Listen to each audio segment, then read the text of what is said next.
Alright, I wanted to make a video about this Traxxas Nitro Rally I have here. Before I go into how this was built, I want to talk about why it was built. So, based on the Revo platform, this truck here is the Traxxas Revo. It's a 1/10 scale Nitro monster truck. It's an awesome truck. This came after the T-Max. It's a Revo revolutionary platform. It's got these lay-down shocks and lots of suspension travel, and it's a pretty powerful truck. This one here has an OS 30 engine. I'm trying to adapt to it. I'm not quite done with that yet. But after the Nitro Revo came the E-Revo. This big behemoth. This thing's electric, 6S powered. Pretty sweet truck. I haven't really got this one to work yet. I still need electronics for it, but I do have one. But continuing on, came the minis. They released a mini E-Revo. This truck is equally as cool. It's basically the same as the big E-Revo, but scaled down. It still has the same lay-down shocks. It's the exact same platform as a larger truck, but in a smaller package.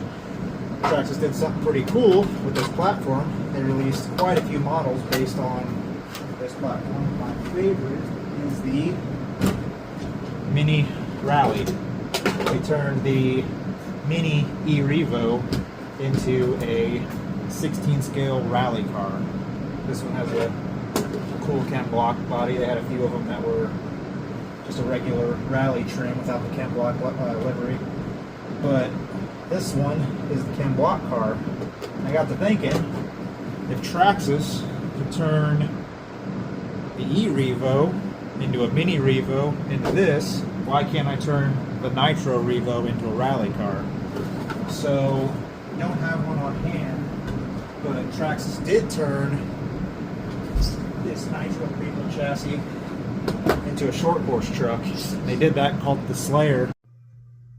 Okay, so when Traxxas turned this Nitro Revo chassis into a Slayer, they used narrower A-arms, narrower axles, narrower steering links, front and rear, and narrower suspension links.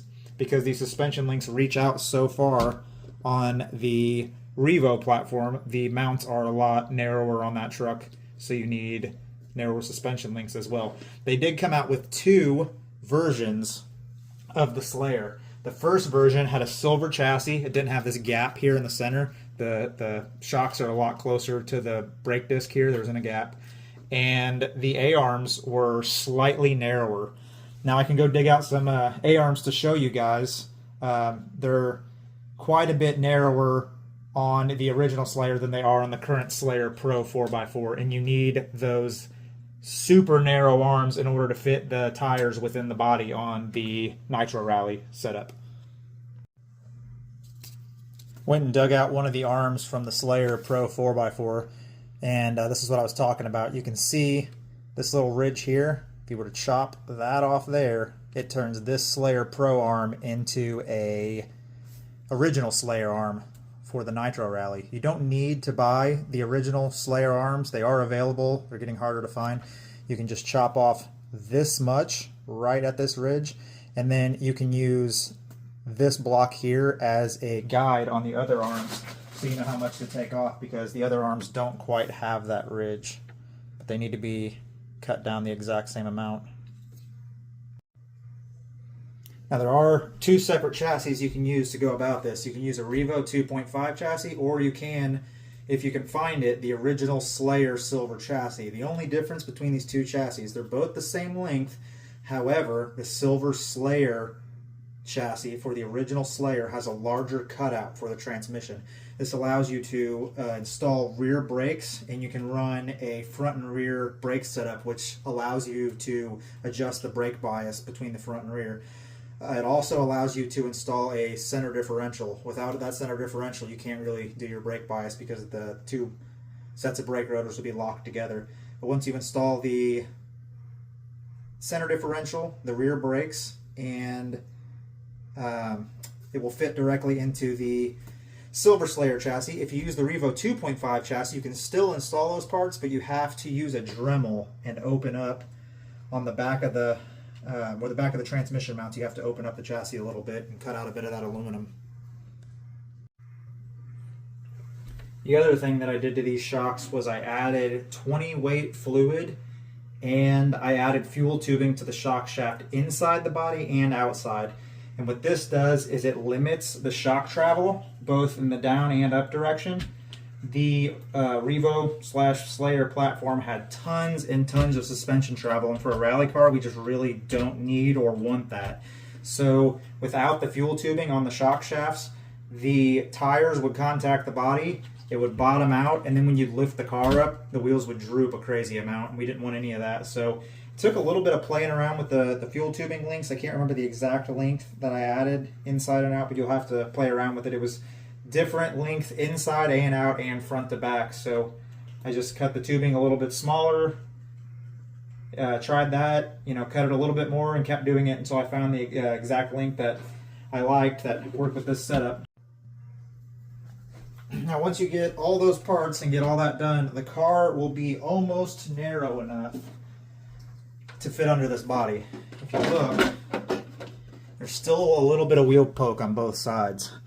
Now, if you use the Slayer Pro 4x4 arms, that would be very, very, very dramatic. The wheels would be clear out here, and they do not tuck within the body. However, with enough suspension tuning, you can get it to where the tires do not contact the body. And it was quite a bit of work. So what I did was, I replaced all 4 shocks with the GTR long shocks. And I looked it up.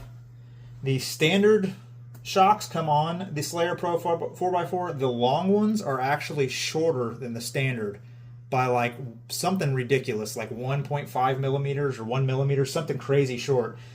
There's almost no difference between the long and the standard. I haven't quite figured out what the difference is, but I replaced the bodies with the long green bodies.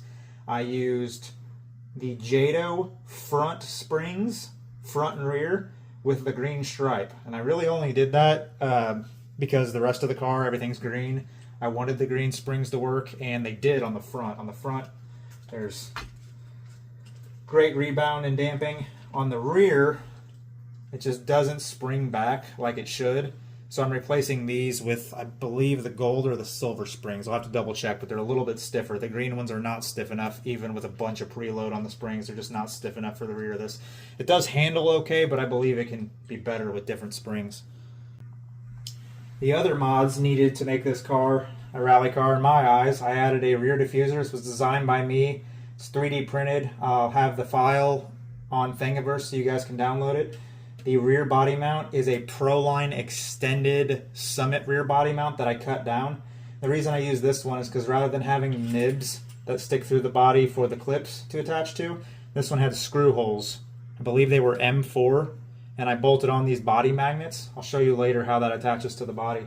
But that is the rear, and then on the front, this is a bumper from a Traxxas Rally, a 10 scale Rally. You have to get the bumper setup from a rally car that does not have the clipless body setup because you want these body posts.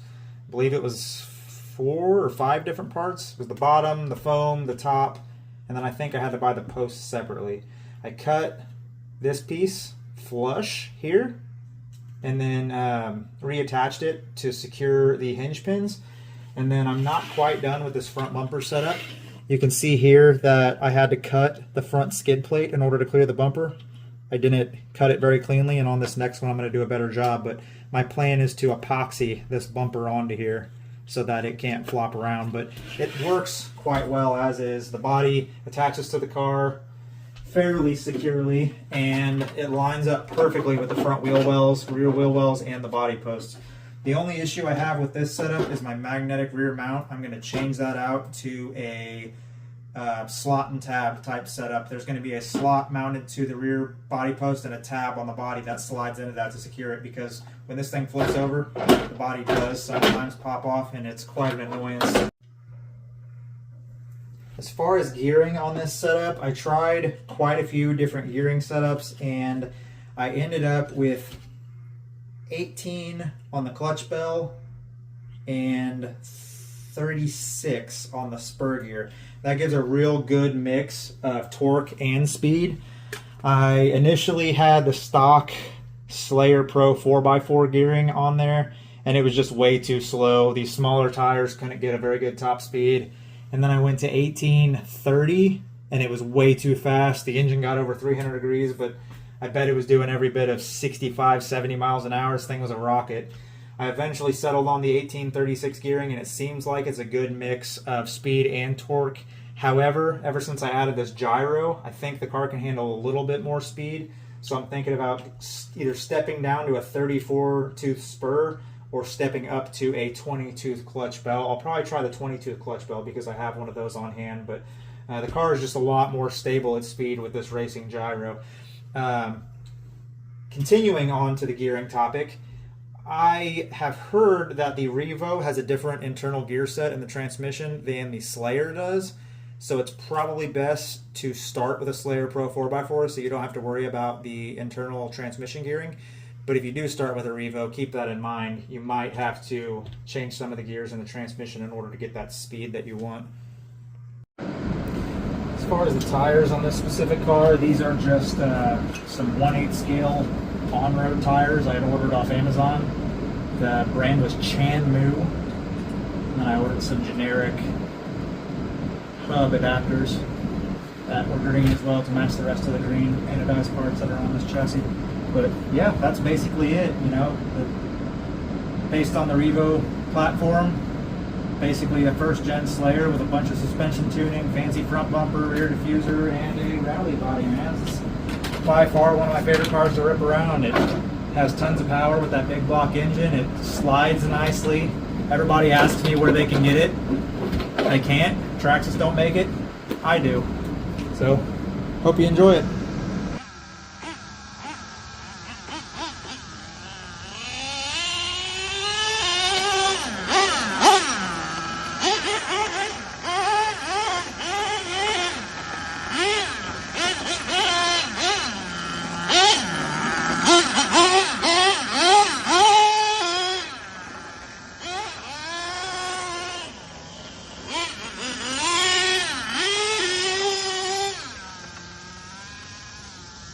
Try it.